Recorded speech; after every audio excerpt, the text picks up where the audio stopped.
Well, two European officers support Ukraine, admirable. I also went to Kyiv to show solidarity. 3 Shahid drones hit that night. I ate dinner with Ukrainians, and I slept in my hotel room. I didn't go to the bunker, show solidarity.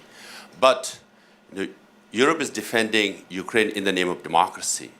When President of France, Macron, went to China, met with Xi Jinping, and he said, Taiwan is America's problem, not Europe's problem.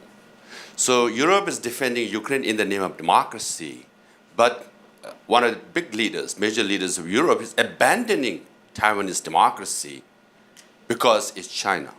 So I would appreciate if two of the officers would comment on Taiwan and China. I'm Lobsang Sangay, Tibetan lecturer at Harvard Law School. As my sister Roshan said, there is crime against humanity and genocide going on in Xinjiang or East Turkestan.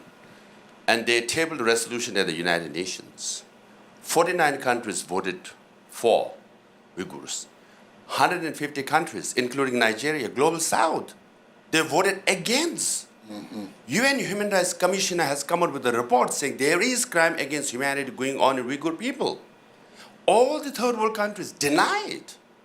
I have also been a Prime Minister of Tibetan government exam. We tried to move resolution at the United Nations. All the third world countries, they vote against you, saying there is no human rights violation in Tibet. Can you imagine? Which is more indecent? Few words, words matter. Indecent, it's hurtful. But to deny that there is crime against humanity going on, as per the report of the UN Human Rights Commission by all the third world countries and in Tibet, that's more indecent. I think we all need to acknowledge. For that, sometimes, of course, there is double standard in the present world order, including the US, including European countries. We lobby. Some people meet with you, some people don't meet with you, some people deny you entry into the foreign ministries. I accept all that. But the freedom-based world order that we have now, where we can stand and talk and criticize senator, can I do that in China? I can't enter the room. I will be in jail before I get here. So we must acknowledge, and then the other countries to support that China. As though it's better than the present world order. I think that's the most indecent thing you can say or do. Thank you for that question. And yes. Yes, that is the beauty of the democracy that we are talking about. We can sit and criticize the senator and a country or a president. Nothing happens to us. And I just told you that when I criticize China, from United States, from Washington, my sister is paying the price. So the problem here is not just the countries and the leaders don't have the courage to speak about the Uyghur atrocity or criticize China. They deliberately actually enabling China's economy to murder more people when they continuously supporting China's forced labor transfer. The Uyghurs are being taken as slaves. Like I mentioned yesterday when I asked the question, just last year, this atrocity is not ended.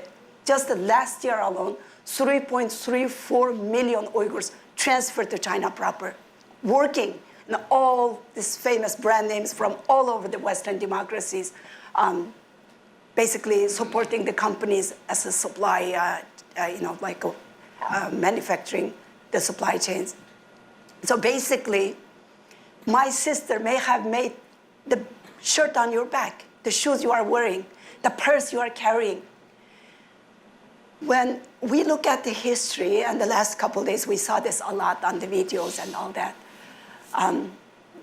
it happened before.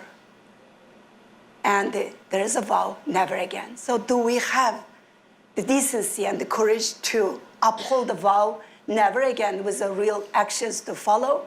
Or are we going to witness the repeat of the 1938 Munich Pact in the sake of economy? Because when those leaders, and from Muslim countries, when China is calling faith is a mental disease, criminalizing every aspect of normal practice of Islam, when the Muslims cannot speak out, when they list all the atrocities, they don't say anything about Uyghurs. And the leaders too.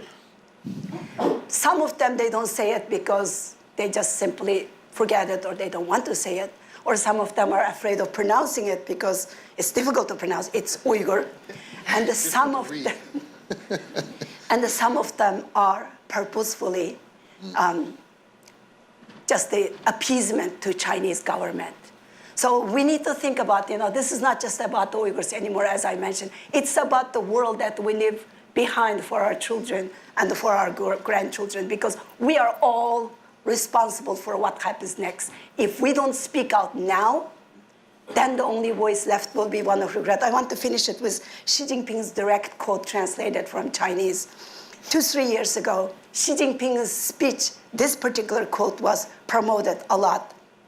He said, I quote, "It must be that the fate of all people in the world is the same." What does that mean? They do not tolerate for so-called, statistically, they say we are 12 million Uyghurs. Because of the language we speak, the religion we believe, and the look, how we look, how do they tolerate for democracies or everyone else? So when I say everyone is next, I am not saying this lightly.